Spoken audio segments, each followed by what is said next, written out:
Today, we're taking a look at 5 unpredictable cases filled with twists.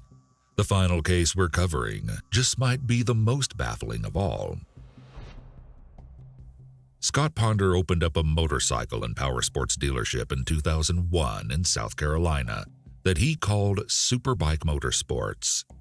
The business thrived, and he was soon able to hire his close friend Brian Lucas to work as the service manager. Everything seemed to be going great for Scott. Business was booming and had become a hangout for fellow motorbike enthusiasts, and he was happily married to a woman named Melissa Ponder Brackman. In fact, in 2003, the couple was expecting their first child together. On November 6, 2003, Noel Lee, a regular to hang out at the Superbike Motorsports dealership, called ahead to see if they were too busy for him to drop by. He was told they weren't, and he arrived at the shop about 10 minutes after he called. He walked in to find both Scott and Brian lying in a pool of blood in the shop's parking lot. Lee thought it was a gruesome prank. The guys had been fine only a few minutes earlier. He told them to get up and even poked at Brian with his foot. But when neither responded, he realized it was no prank. Lee ran into the shop to call 911, but inside he only found more horror.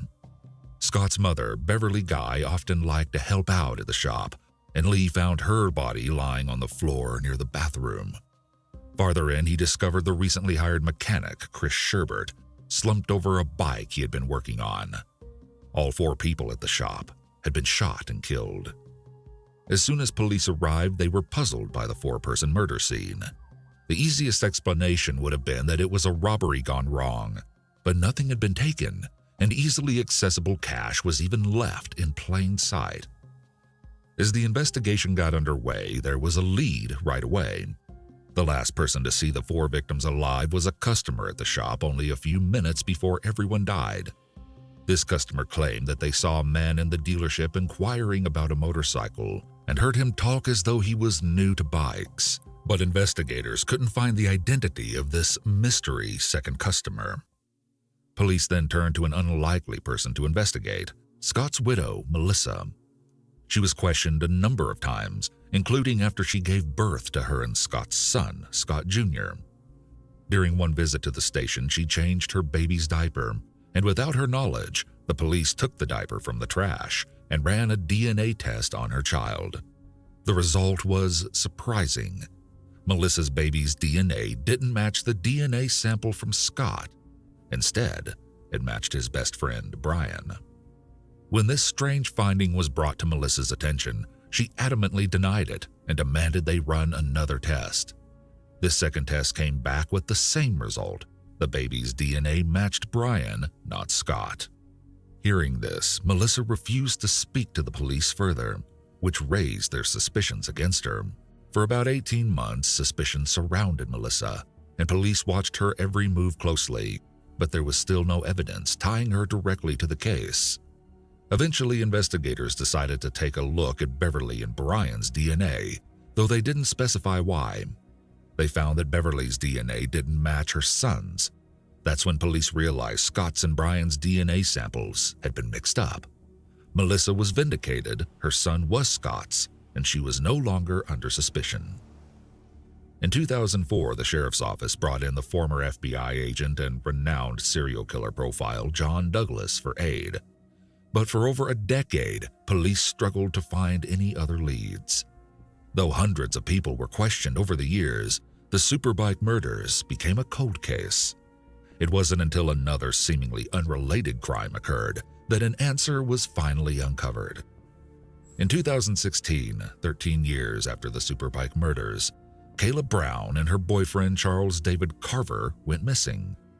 They had been helping to clean a property for a real estate agent when something suspicious occurred. Their families believed they were missing, but they were still receiving Facebook messages. These messages claimed the couple had gotten married, bought a house, and were happy but wanted to be left alone. The strange part was that they refused to call their families, which raised their suspicion that something just wasn't right. Following the couple's last known location by pinging their phones, police ended up on a 95-acre property owned by a real estate agent named Todd Kohlhepp. Kohlhepp had a criminal record as a registered offender and had served 15 years in prison in 1987 for assault and kidnapping. On the property, police found something out of a grisly horror movie. They found Kayla where she was being held chained up, as police described like a dog, in a metal shipping container. She'd been living captive in the container for more than 2 months, but thankfully she was mostly unharmed, though obviously shaken. Once she was rescued, Kayla told the gruesome story of how Kohlhepp and Charles got into an argument, and Kohlhepp pulled out a gun and shot him. Charles David Carver was found dead on the property with 3 holes in his shirt, each hole made by the bullets entering his chest. As police searched Kohlhepp's property, they found another gruesome discovery. The bodies of Johnny Coxey and Megan McCraw Coxey were also unearthed. The couple had been missing since 2015. In an even more disturbing twist, the feet were missing from the bodies, including Carver's. Though Kohlhepp claimed he had no idea why the feet were missing from the bodies, even saying, "My mother told me never to play with my food." Investigators said they hadn't been chewed off by animals and looked as though they were removed in a suspicious way.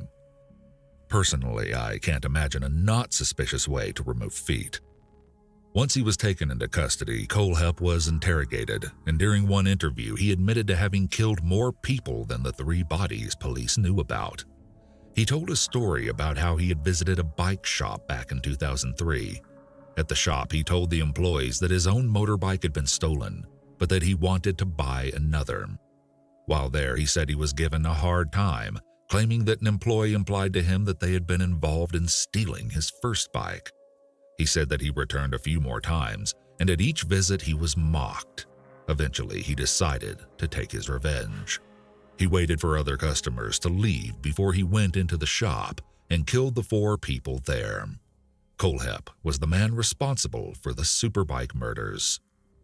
What's especially disturbing to consider is that before Kohlhepp was found, the police were given a list of 400 Superbike customers collected by a private investigator hired by Brian's family. The list had highlighted 15 names, including Kohlhepp's, because he had a criminal record. It's believed that the list was never fully investigated. Perhaps if it had been looked into closer, Kohlhepp would have been stopped before he took more lives.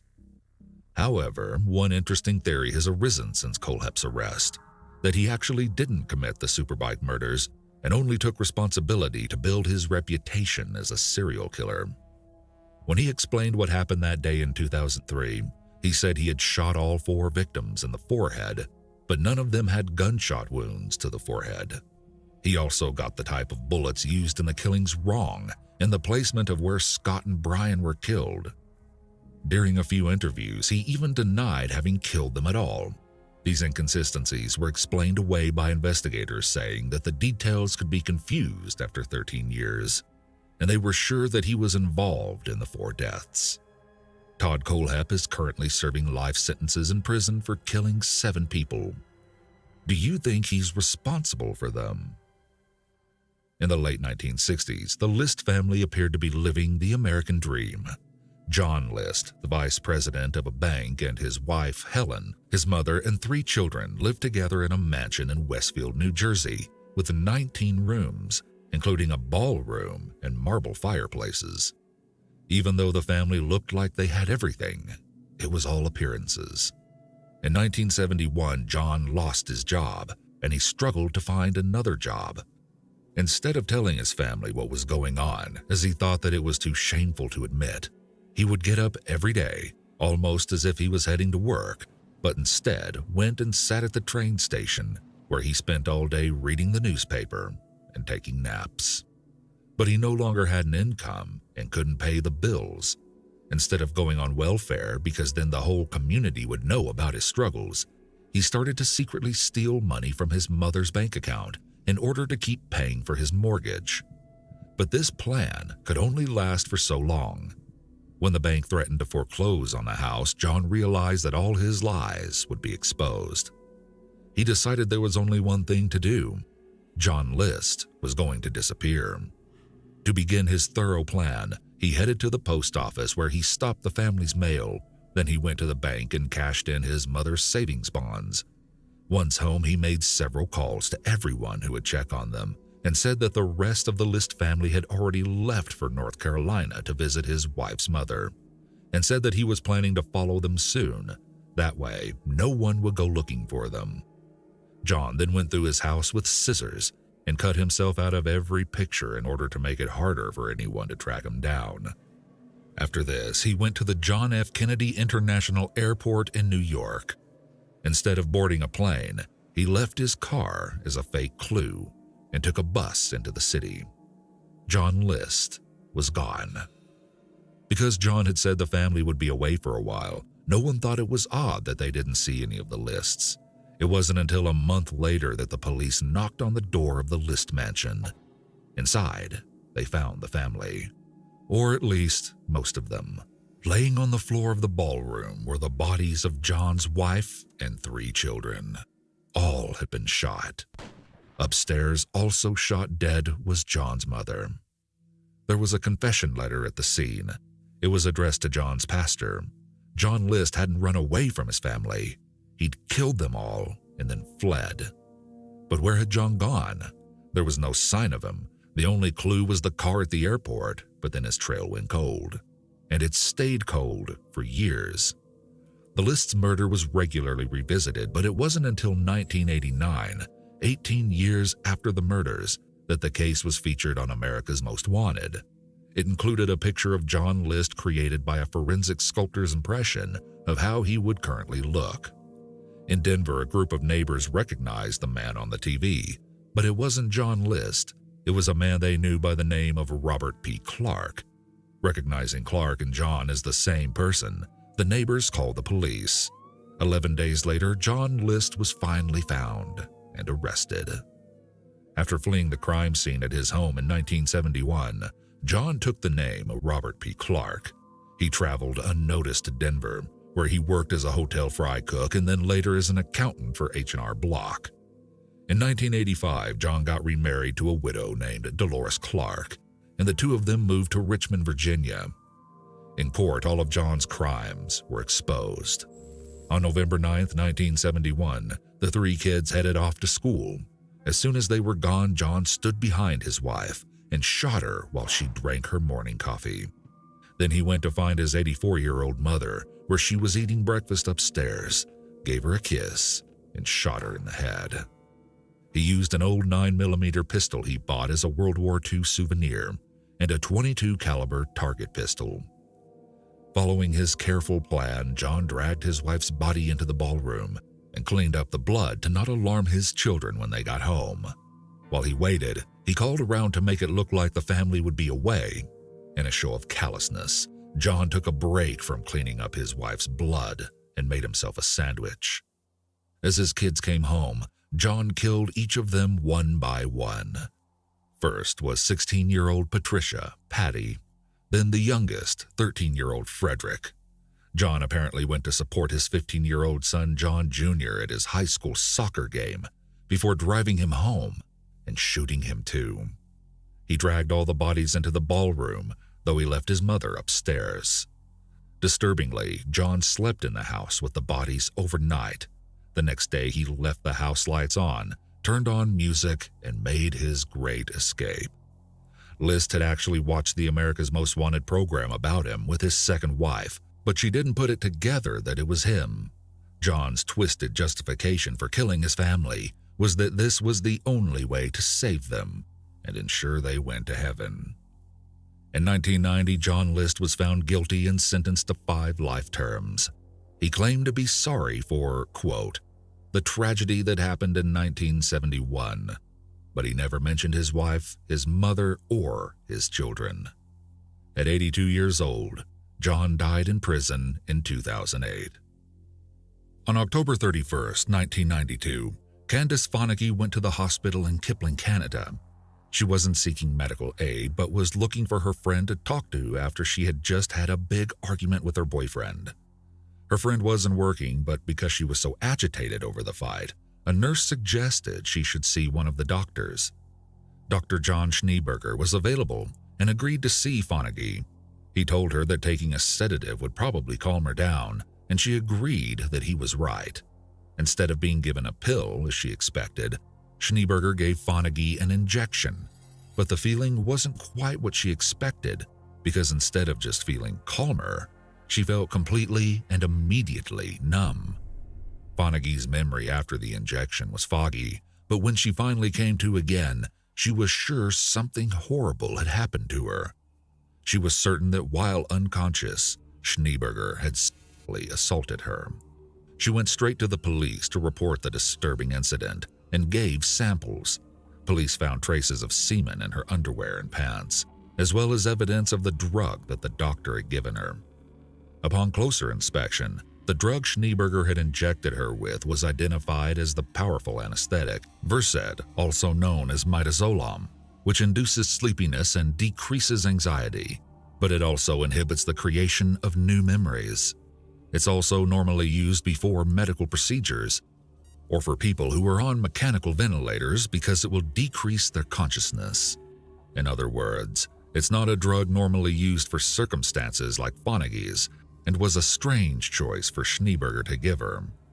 It looked like Fonagy was right and the doctor had assaulted her after ensuring she was helpless. When police approached Schneeberger about the allegations, he volunteered to give a blood sample to the police to be compared to the sample they had collected from Fonagy. His DNA didn't match. The first sample Schneeberger had given the police wasn't taken under police supervision, but a second sample was taken a year later under police watch. This sample also didn't match. Schneeberger offered up an explanation for Fonagy's allegations. He said that the drug he gave her was occasionally known to cause hallucinations of sexual activity, which could explain why she was sure something had happened while she was unconscious. Until the second sample was taken, the community had supported Fonagy, but now people were sure she was lying about the whole thing. Because there was no proof of any wrongdoing, the police stopped investigating. But Fonagy didn't give up. She hired a private investigator to get a sample of Schneeberger's DNA. She wanted to test it at a private lab, but as you can imagine, getting a sample of someone's blood isn't exactly easy to do. Most people notice when they're bleeding and are pretty wary about someone approaching them with a needle. The private investigator grabbed something easier, Schneeberger's chapstick. His DNA from the chapstick was tested, and this matched the DNA sample from the semen found on Fonagy. With this evidence, Fonagy launched a civil trial against Schneeberger. But in order to be successful, his DNA had to be taken again in front of witnesses to ensure that it was admissible. Once again, Schneeberger agreed. The technician tried to draw blood from his finger, but Schneeberger only agreed to give a sample from his arm. Though his vein was visible, the technician struggled to actually get blood out. The resulting sample didn't have enough DNA for testing, and so Fonagy's case was once again dropped.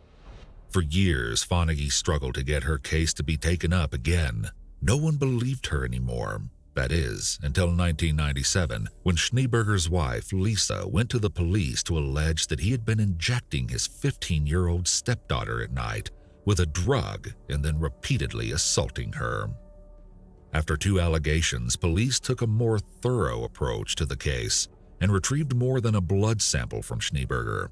This time, they took the blood from his finger, and they also took some of his hair. The DNA results were baffling. Schneeberger's DNA was the perfect match for the semen sample found on Fonagy years earlier. But how was it possible that none of the other blood samples matched until now? He was arrested, but the sinister truth wasn't revealed until trial in 1999.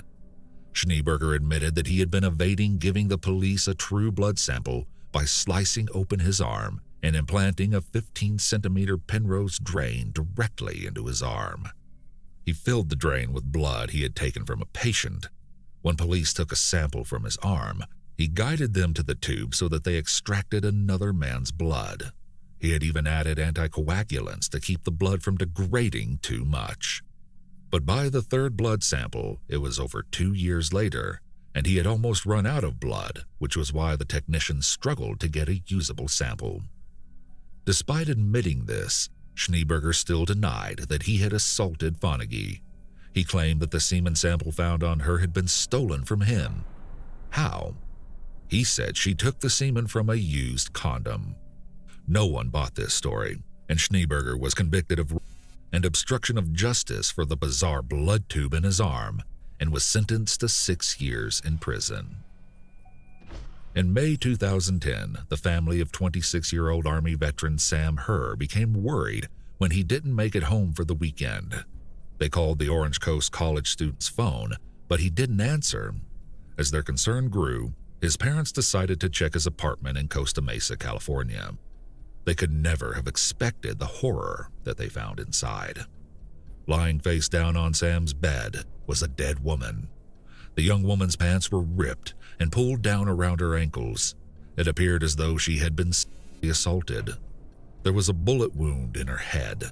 She wore a tiara, and written on her back was, quote, "All yours, you." Sam's family had accidentally stumbled upon a gruesome crime scene, but there was no sign of Sam anywhere in the apartment. They worried that he'd also been attacked and was wounded somewhere.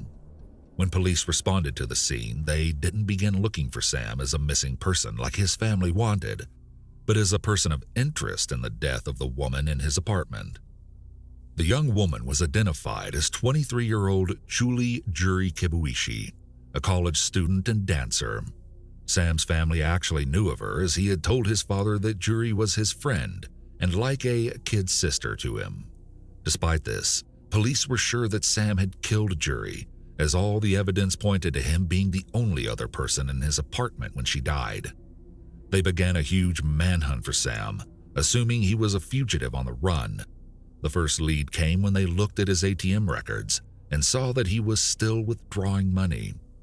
But when they apprehended the person taking out Sam's money, they found a 16-year-old with his ATM card, not Sam. The teen admitted that he had been asked to take the money out for someone else, but again, it wasn't Sam. It was a young man named Daniel Wozniak. Daniel, a community theater actor, lived next door to Sam at the apartment complex, and the two were friends. At first, police believed that Daniel was aiding Sam, helping to funnel him money while he was on the run, but there was still no sign of Sam. In order to question him about the suspicious ATM withdrawals, Daniel was arrested while partying at his own bachelor party in Huntington Beach. Under questioning, Daniel said that he had seen Sam leave his apartment with an unidentified man who was wearing a black hat. But then, after hours of denying any knowledge, he quickly gave up the entire ruse. Daniel admitted that he had been the one to kill Juri, and he told police where they would find Sam.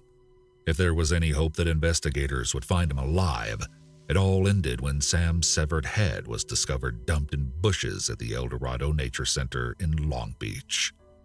He had been shot twice in the head. Daniel soon admitted that he had killed Sam too. Daniel said that he had asked Sam for help moving furniture in the attic of a theater where Daniel often acted in the community productions. While they moved the furniture, Daniel shot and killed him, stealing his ATM card, wallet, and cell phone. To hide the evidence more easily, Daniel dismembered Sam's body with a hatchet and saw. But why had he done it? And why kill Juri too? At the time of the slayings, Daniel didn't have a full-time job. He had no money, and he was on the verge of being evicted from his apartment. As he'd been arrested at his bachelor party, he was about to get married and was becoming desperate for money to pay for his upcoming wedding and honeymoon. Not knowing just how desperate Daniel was, Sam had mentioned that he had saved $62,000 from his combat pay from his service in Afghanistan. Daniel's plan had been to steal Sam's money from his bank account to pay for his honeymoon. As tragic as Sam's death was, Juri got caught in the middle of Daniel's wicked plan. In a truly sinister turn of events, Daniel used Sam's phone to lure her over to Sam's apartment. As the two were friends and classmates, Juri headed over when she received a message from Sam saying that he had family problems and that he just needed a girl's shoulder to cry on. Once at the apartment, Daniel shot her and staged her body and the scene to look like she had been assaulted and framed Sam all in an attempt to cover his tracks. In 2016, Daniel Wozniak was convicted on 2 counts of first-degree murder and sentenced to death. He has yet to be executed. On January 2, 2000, 18-year-old Zeb Quinn left work at Walmart in Asheville, North Carolina, in order to meet up with a friend. The friend in question was Robert Jason Owens, and the two were going to look at a vehicle that Quinn was interested in buying. They met at a gas station around 9 p.m. and set off separately, Owens' Ford pickup truck leading the way with Quinn's light blue Mazda Protege following. When they neared T.C. Robertson High School on Long Shoals Road, Quinn flashed his headlights to signal for Owens to pull over. Because this was before everyone had a cell phone handy, Quinn wanted to find a payphone because he had received a page and needed to make a phone call. Whoever Quinn had talked to on the phone left him frantic when he returned to where Owens was waiting 10 minutes later. He canceled their plans and jumped into his car. Quinn was so upset that when he tried to drive away, he accidentally rear-ended Owens' truck. He paused only long enough to say sorry before he took off. That was the last time Owens ever saw Quinn. Later that evening, in the early hours on January 3rd, Owens' luck took a turn for the worse. After leaving his frantic friend, Owens got in another car crash, but this one was far worse as he ended up in the hospital with head injuries and a broken rib. But a police report was never filed about an accident. While one friend ended up injured, something stranger happened to the other. 2 days after he received the mysterious page, Quinn called into his work and told them that he couldn't work his shift that day. But the employee who answered the phone was certain that whoever was on the other end wasn't Quinn, because they didn't recognize his voice.